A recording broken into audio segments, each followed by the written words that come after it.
When the counteroffensive comes, and it is coming, my Russian friends, the key part will not be the Leopard 2s or the HIMARs clearing the way, but rather how the entire Ukrainian arsenal integrates into forming a formidable fighting unit, from the most technologically advanced to the most basic commercially available product.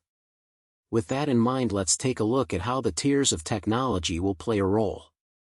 The war in Ukraine has shown us the 3 tiers of technology in use. The top tier are the famous systems that everybody wants, and President Zelensky is always asking for. HIMARs is a classic example, the Leopard, Challenger 2 or others. Then of course you have the incoming Patriot system, and of course the desperately wanted F-16s. These normally require significant training, support, and of course cost a boatload of money. The long logistics tail for these high-tech systems decreases their utility. They are also supplied in lower numbers due to the cost and the availability of crews to man such systems. But of course, even in small numbers, they are critical to Ukraine's fight. We have all seen the devastation caused by the HIMARs, but you cannot win a war on smart technology alone, and despite being force multipliers, it still needs to be supplemented by mid- and low-tier systems that can be delivered and used in larger numbers. The mid-tier systems include drones like Turkey's Bayraktar TB2 and the American-made Switchblade and ScanEagle, or the Excalibur M982 inertial guided munition. These systems have been provided in the hundreds and come with minimal outside training requirements, while offering an immediate advantage on the battlefield.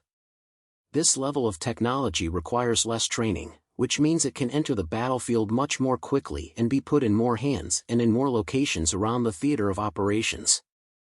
These systems can also be considered force multipliers, but not at the same devastating level as the top-tier ones. Without the cost-effective, less training-intensive weapons systems, Ukraine wouldn't have had the time to get the top-tier gear into position and operational, because they wouldn't have been able to fend off the Russian threat with their standard weaponry. Then of course there are the low-end systems that should not be mistaken as less important than the other tiers. These systems include commercially available, off-the-shelf products that have proved to be game-changers in Ukraine, products like commercial quadcopter drones, Elon Musk's, Starlink, and my personal favorite, the LOWLY technical.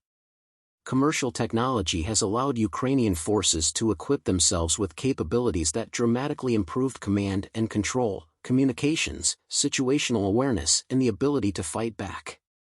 Command and control in a military context is the ability of battlefield commanders to efficiently direct the forces and systems under their command. Situational awareness in a military context is the ability to know battlefield conditions, including the positions and status of friendly and enemy forces. Then of course the fight back, using any and all means at their discretion to strike the enemy.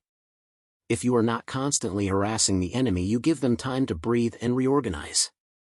That's when the technical comes into it, teeth when conventional weapons are not available. These light improvised fighting vehicles date back to the first use of automobiles, and to the horse-drawn Tachankas mounting machine guns in Eastern Europe and Russia.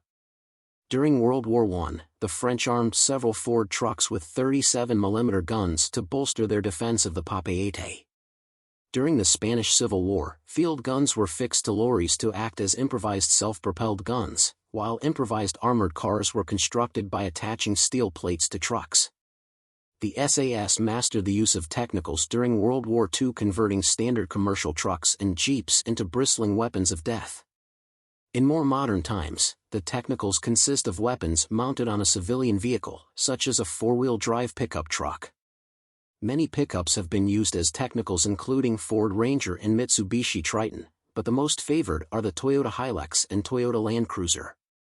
They are typically fitted with heavy machine guns, especially the DSHK, anti-aircraft artillery, usually the Zu-23-2, recoilless rifles, the SPG-9, and multiple rocket launchers such as the Type 63, and in rare occasions rocket pods salvaged from downed attack helicopters. This has also been seen in Ukraine mounted on armored personnel carriers. Frequently mechanics will weld on steel plates for extra defensive measures. Various wars in Africa made the Toyota the vehicle of choice where poor men were fighting a rich man's war. These chariots of death would be reversed into position and a heavy caliber weapon used to pummel the enemy. At the start of the invasion of Ukraine, there was a complete lack of the weaponry needed to defend the country, whilst Western munitions were starting to flow in. Desperate times required desperate measures in order to compensate for what was missing, so highly ingenious Ukrainian mechanics got busy and started to create a variety of different technicals, all designed to take the fight to Russia. It should be added that this level of ingenuity hasn't just stopped at fighting vehicles, with RVs being converted into mobile hospitals as another example. We hope you will look at some of the examples of some of the very best Ukrainian technicals we have seen. Please wait till the end, there is more to be said.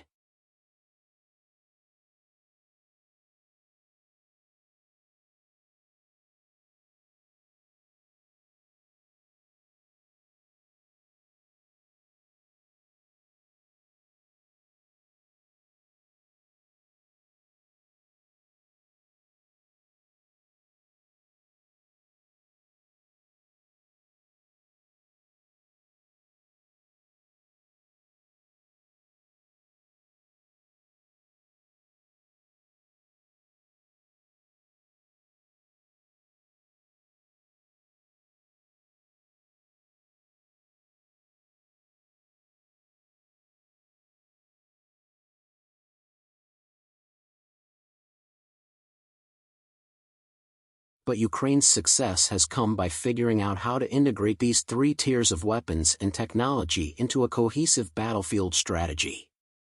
They use Starlink to ensure connectivity between commanders, personnel who identify targets and frontline units, who use all forms of commercial means to attack those targets. Drones based on commercial quadcopters that have been retrofitted for military use, and mid-tier drones provide critical targeting and surveillance data in real time. This connectivity and airborne intelligence allows small, mobile units to use their limited supplies of precision high-end munitions to greatest effect.